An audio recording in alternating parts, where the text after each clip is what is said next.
Imana tiwayibwira kusenga izi neza kuri umugambanyi mu kazi. Abantu birirwa birukanwa kubera wowe, abandi abadayimoni barabishe, wirirwa ubaroga bateza imitwe no munda. Nge ndasenga nkurikirana ibiganiro kuri Zoom. Izi Zoom bari kubarogeraho ni mudasenga muzacyura amatama gusa, muzaba babura baje. Kabiri, tushobora kubwira umutima wawe ngo ngende umukristo ugwamireza isoni nke muri iby'icyubahiro, kandi buri gikoresho ko kigira nyiracyo mu marora. Umuntu ukorera Satani ahembwa ibintu bitatu. Satani ahemba amarira, ahemba amaganya, agahinda, n'ikindi cya gatatu cya kane cyitwa ikintu cyitwa urupfu. Arakoresha bw'isoni. Imana ikavuga ngo bwiriza ariko uragakoresha bw'isoni nke, hanura ariko uragakoresha bw'isoni nke. No guhanura uri ibandi, no kubwiriza uri mayibobo yo mu buryo bw'umwuka. Wayogoje abana amaguti ya wirirwa uyamanura, wirirwa uzamura. Imana iri kubaza abantu bahano ngo muri ibihe bikoresho, muri ikihe gikoresho, muri ikisoni nke, muri icyubahiro. K'abantu benshi bari kubwiriza bakashima kuba ari abadeperi o kuba abana b'Imana. K'abantu bari guhanura bagashima ko bitwa abahanuzi o kuba abana b'Imana.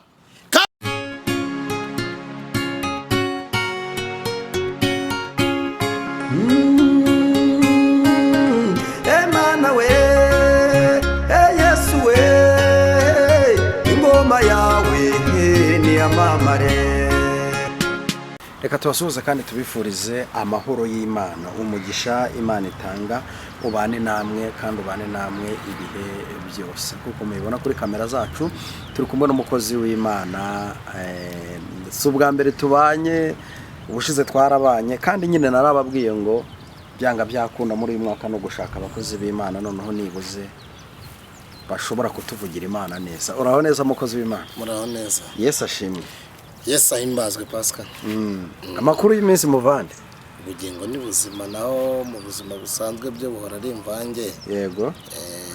Isi njya nkunda kuvuga ngo nimbura butura. Nimbura butura. Ubwo bushatse kuvuga? Manshatse kuvuga. Manshaka kuvuga ko ufite none ejo atazaba ari ufite. Yego.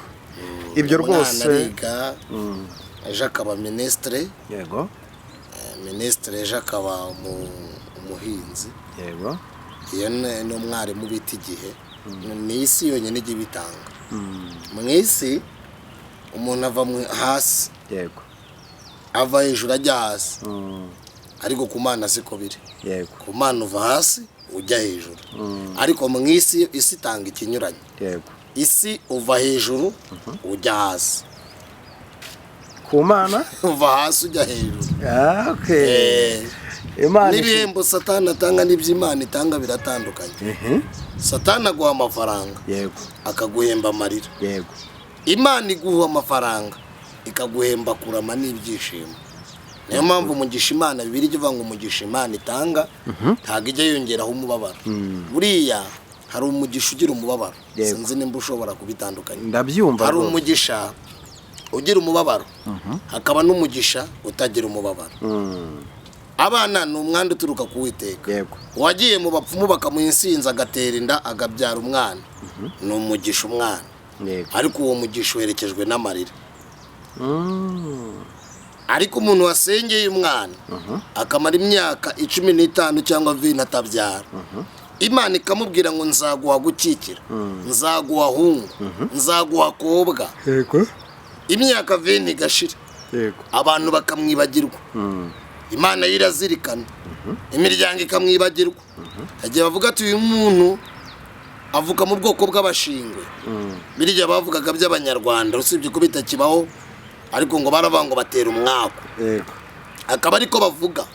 Ariko Yesu atanga amahirwe ya kabiri. Nyamara Imana itanga amahirwe arenze abiri, ariko isi ntago itanga amahirwe. Isi ahubwo iguhitishamo. Icyo uhisemo akaba ari cyo uhitamo. Uhisemo ubusinzi urakubera. Yego. Uhisemo ubusambanyi burakubera. Niyo uhisemo agakiza karakubera. Cyane ko mwisi ukizwa bakavuga ko wa mbesire. Yego. Uri imbesire, stupid nta bwenge ugira uri gicucu ariko siko bigenda. Yego. Icyo nari nshatse kuvuga ko Paul yaravuze ngo amakuba n'ibyago by'umukiranutsi niko biri givuga ni byinshi, ariko Paul aravuga ngo ndabizi ko muri mwebwe nta kigeragezo kiri kuri mwebwe kitari rusange. Mfite ibigeragezo, mfite ibibazo, abadukurikiranye barabifite, ariko Paul nkunda ijambo yandikiye Timoteyo yaravuze ngo kubaho Uwiteka. Iyo bifatanije no kugira umutima unyuzwe bijya bivamo inyungu nyinshi. Abantu benshi bubaho Uwiteka ariko ntibanyurwa. Niyo mpamvu aririmba agasambana, niyo mpamvu anura agatukana. Ashobora kuba Uwiteka kubera ko ari kuvuga iby'Uwiteka, ariko ari igikoresho cy'isoni nkeya. Nzaza tuvuge ku bikoresho by'isoni nke. Yego. Nzaza tuvuge ku bikoresho by'isoni nke. Yego. Vuge no ku gikoresho cy'icyubahiro. Ariko njaze nanabivuga. Yego. Nta kibazo. Igikoresho cy'isoni nke kirabwiriza kigasambana. Igikoresho cy'isoni nke kirabwiriza kikajya mu bapfumu. Igikoresho cy'isoni nke kigira titire kabarevera akaba pastor akagira n'amoko. Igikoresho cy'isoni nkeya arasenga akagira n'amagambo. Igikoresho cy'isoni nke kijya mu rusengero ku cyumweru yarangiza akanabeshya. Igikoresho cy'isoni nkeya ugira iduka ukaba umwadeperi ariko ukaba n'umunyamagambo.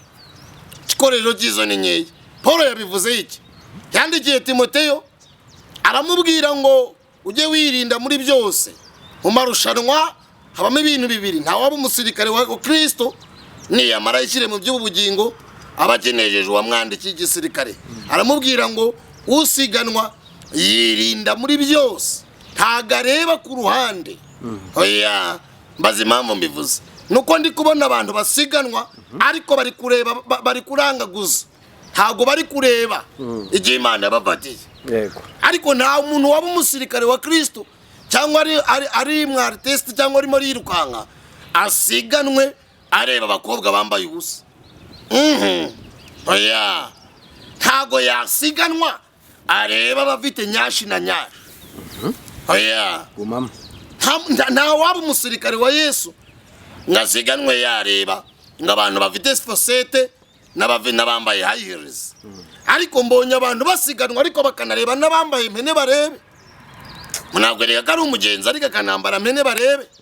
Mwiyanganire byere kinyarwanda nkweje kirakomeye, ariko mwihangane kubera ko ngende kubivuga mu izina mu ijwi ryanjye riratuje nubwo mwumva rifite imbaraga.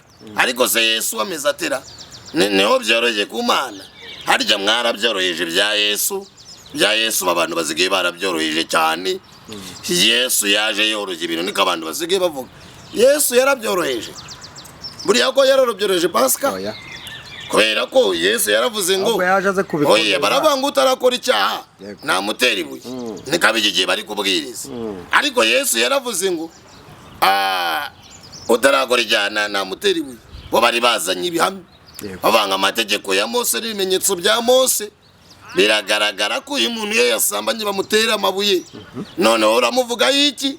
Yesu ngo yandika hasi. Bisobanura ko yanditse mu mitima yabo.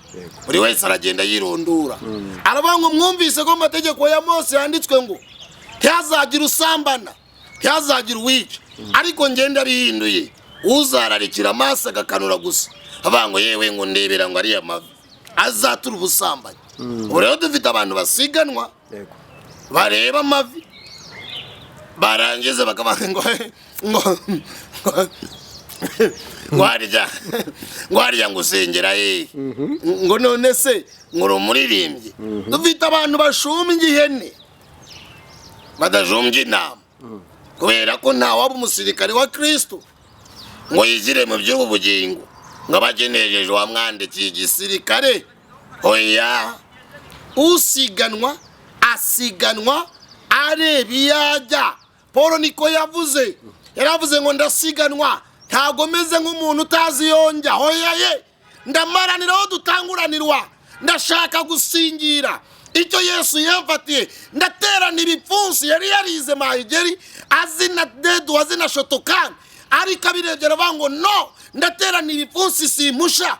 ndamara naho dutanguranirwa ndashaka gusingira lebansi fodre menodra ndashaka gusingira erbinodi ndashaka gusingira icyo Kristo umunyanazareti ugira ibambe ryinshi utinda kurakara Imana ifuha imbabazi zayo zingana n'umujinya wayo. Hari abantu bajya babwiriza imbabazi za Yesu ariko ntibabwiriza umujinya wa Yesu, kandi ntabwo byumvikana. Niba ubwirije imbabazi z'Imana bwiriza n'umubabaro, niba ubwirije amahoro Yesu atanga bwiriza n'agahinda Imana itera. Iyo umuntu atayikoreye neza, iyo umuntu atabaye mu bya Yesu, iyo umuntu abivangavanze uko bitera umwaka, iyo umuntu abaye mw'ibi bintu yishushanya uko bitera umwaka. Anyway, igikoresho cy'isoni nke niko Bibiliya yavuze. Erega ndiko bisoma mu rwandiko Pawulo yandikiye Timoteyo, yaravuze ngo mu nzu y'inyumba habamo ibikoresho byinshi, ngo kandi ngo harimo igikoresho ngo gikoreshwa imirimo w'icyubahiro ngo n'icy'isoni nke. Wabyumvise aho kandi n'icy'isoni nke. Ndi kuvuga rero k'abantu igikoresho cy'isoni nke, inzu y'inyumba igereranywa n'iki? Ni umutima w'umuntu.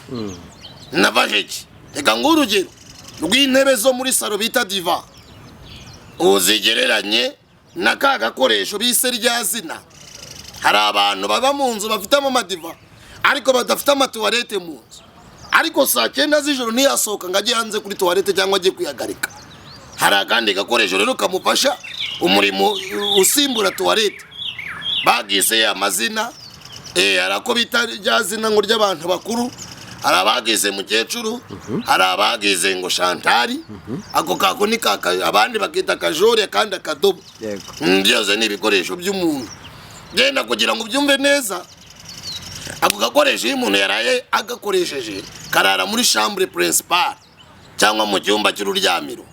Iyo umuntu agafite saa 8 agaterwa akaramutabara cyangwa saa 7 z'ijoro karamutabara. Hari igihe rero nk'imvura iba yaguye kagakenera saa 9 kakamutabara.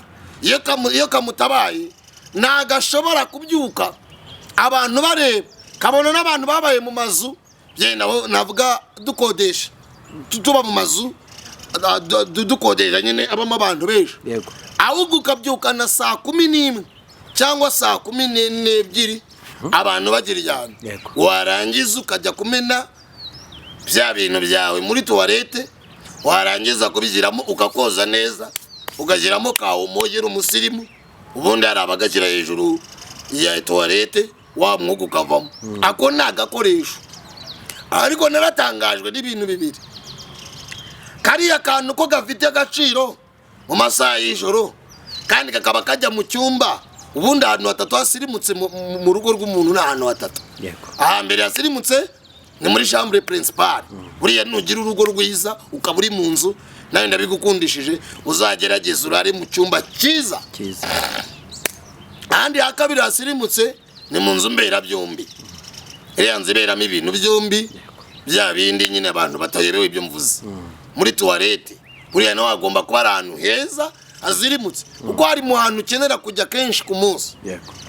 Kandi mu cyumba chambre principale iri mu hantu umara mu mwanya munini. Ahandi ha gatatu ni muri salo yagira abashyitsi. Aho hantu rero ndashaka kuvuga ibintu bibiri. Aka kadobo kari agakoresho ka nyirinzu, n'idiva kabare agakoresho ka nyirinzu, ariko kuki diva zitajya muri chambre principale? Kabiri, ese kuki ka kadobo katajya muri salo? Ubu kariya kadobo wakazana wasuye Pasika cyangwa nagusuye, ubundi ukitonda umwana akakazana ati agana ko nagakoresho ko mw'uru rugo nagakoresho ko mw'uru rugo reka tugashyiranga. Ntago bikunda. Abenshi niyo bagasora bifurebye igikwembe cyangwa akayishuka. Mbivugiye iki cyangwa akayisuwime. Mbivugiye umutima w'umuntu. Mu nzu y'inyumba hari ibikoresho byinshi. Kariya kadobo ni akanyir'urugo, n'idivani ya nyir'urugo, kandi byose bimufitiye ng'akamaro. Nkahitamo icyo ashaka bitewe n'isaha yayo. Ngo noneho muri nako n'abantu benshi bameze. Hari abahisemo kuba kariya kantu, harimo n'abahisemo kuba idiva, gikoresho cy'icyubahiro cyangwa itasi. Ndashaka mbaze abahebwe muri ikihe gikoresho, muri ik'isoni nke, muri icyubahiro, k'abantu benshi bari kubwiriza bakashima kuba ari abadeperi o kuba abana b'Imana, k'abantu bari guhanura bagashima ko bitwa abahanuzi o kuba abana b'Imana, k'abantu bari kuririmba bigashimwa bagakomerwa amashyi bakitwa nuko ari abaririmbyi, ariko mu buryo spirituel ari agasoni k'isoni, ari agakoresho k'isoni. Imana ikavuga ngo bwiriza ariko uri agakoresho k'isoni nke, hanura ariko uri agakoresho k'isoni nke. No guhanura uri ibandi, no kubwiriza uri mayibobo yo mu buryo bw'umwuka, wayogoje abantu amaguti yawe iri guyamanura, wiri kuzamura. Imana iri kubaza abantu bahano ngo muri ibihe bikoresho, muri iby'isoni nke, muri iby'icyubahiro, kandi buri gikoresho ko kigira nyiracyo umumarora. Umuntu ukorera Satani ahembwa ibintu bitatu.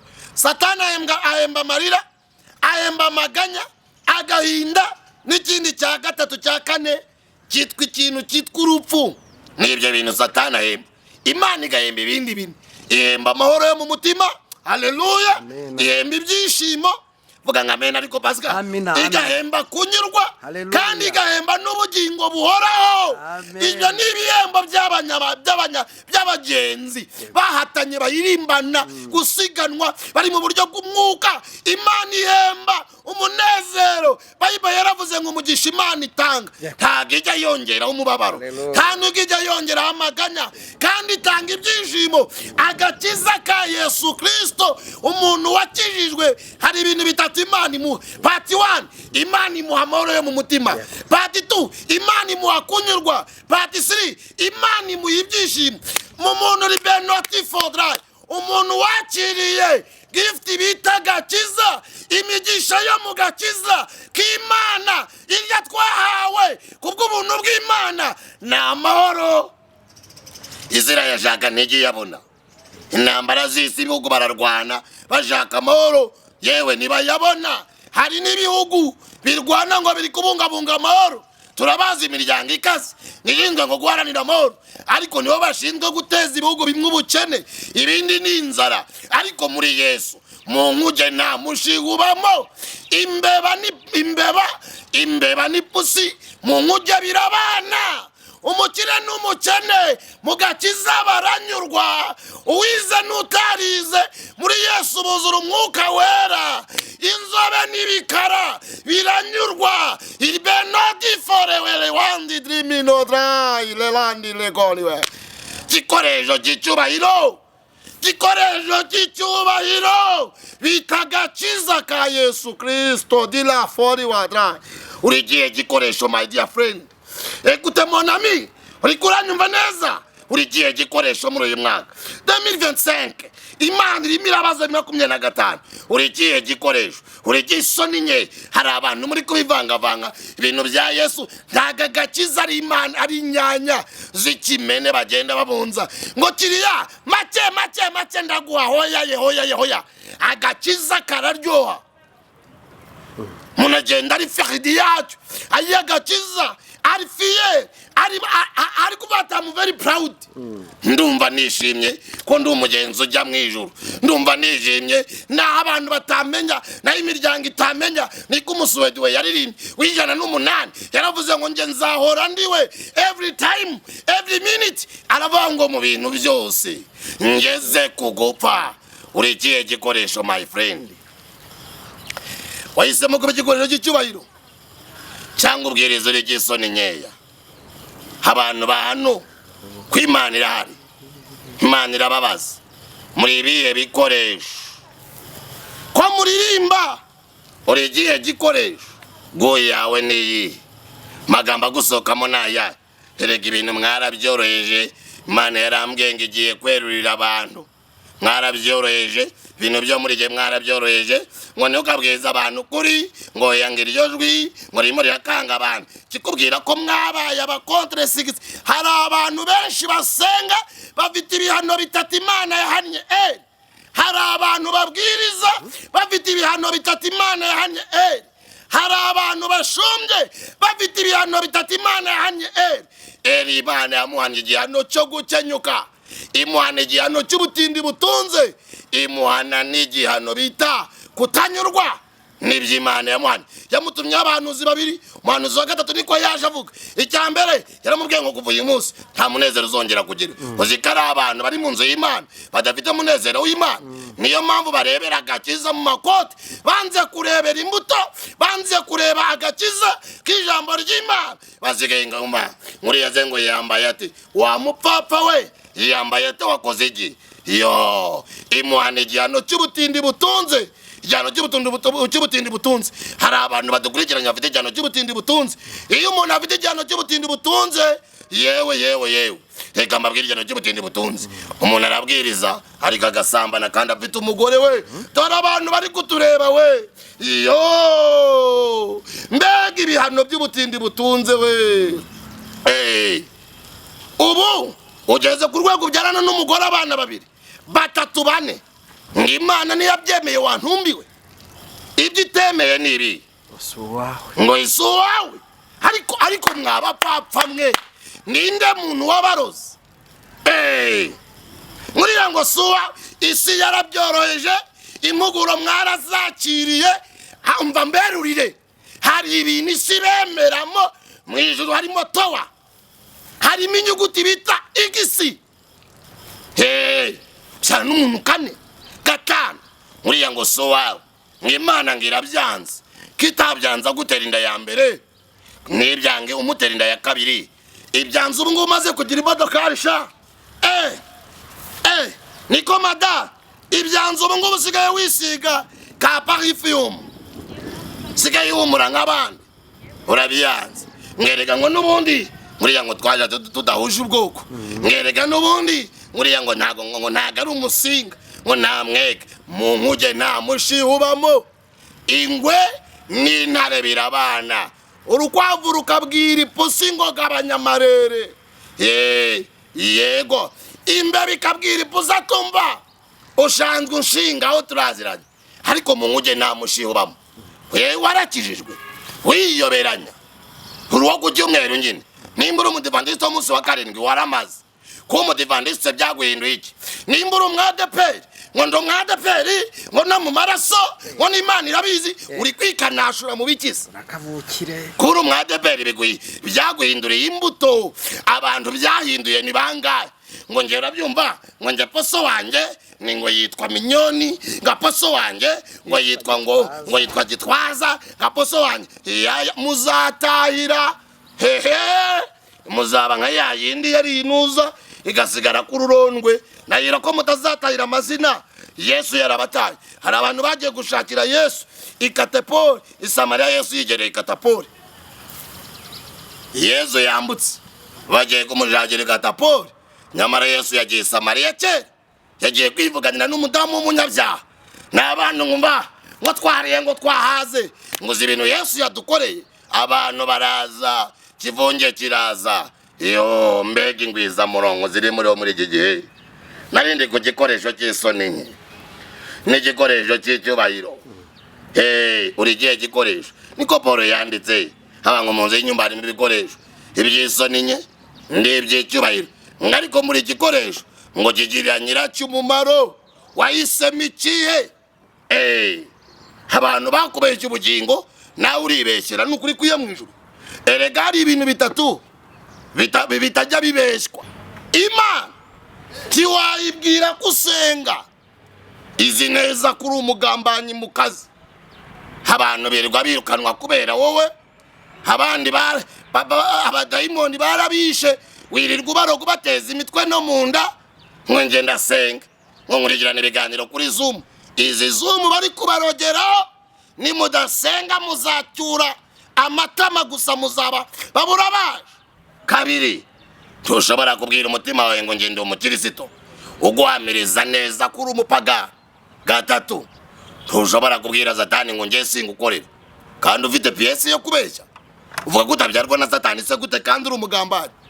Uvuga ko utabyarwa na Satani gute kandi uri umunyamukozi? Ukora icyaha ntazi Imana ni uwa Satani. Ibi bintu bya Yesu birasobanutse.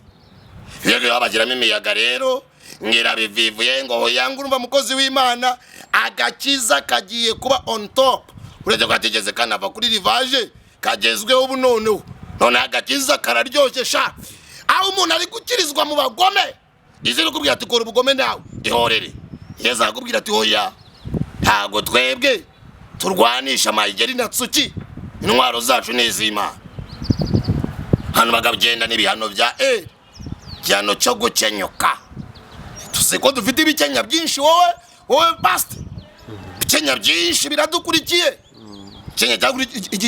igihano cyo gukenyuka urakizi Imana yamuhanye bitatu cyo gukenyuka urakizi iyo umuntu yakenyutse dufite ibikenya bidukurikiranye mu mwuka byabwirizaga kwihana bisigaye mara amasaha 30 iminota 30 ngo ndavuga neza ngo poso wanje runaka ngo yaminduriye ubuzima ariko muri abapapa we yo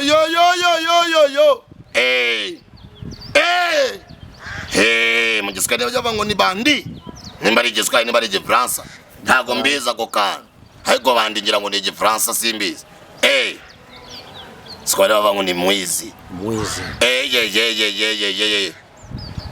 nyine ukwiye kumushimira ko yakoze kandi Imana imumugisha ariko se Imana iguhagariza gatuti ngubwirize barogwa iminota 45 30 yivuze utaka umuntu Yesu araza kuvugwa muri icyo kiganiro Messier arayira David igihano cyo gukenyuka arabisi yakatiye burundu nimutegera Imana isiraje banike nimwiyarure igihano cy'ubutindi butunze abagabo benshi bafite ibihano by'ubutindi butunze banze kunyurwa n'abagore birirwa n'ukuri kw'Imana babayura amagutiya y'abana babyaye umuntu w'umusaza w'imisatsi ibiri nta soni wapfuye mu mwuka wantumbiwe urajya kubeyura akagutiya k'umwana w'umukobwa wabyaye dore uko mundeba tukobwa twigiye natwo rero sinzi ukuntu twabaye ngurombanga abantu bakuru ngo papa ngo no batugirira ibanga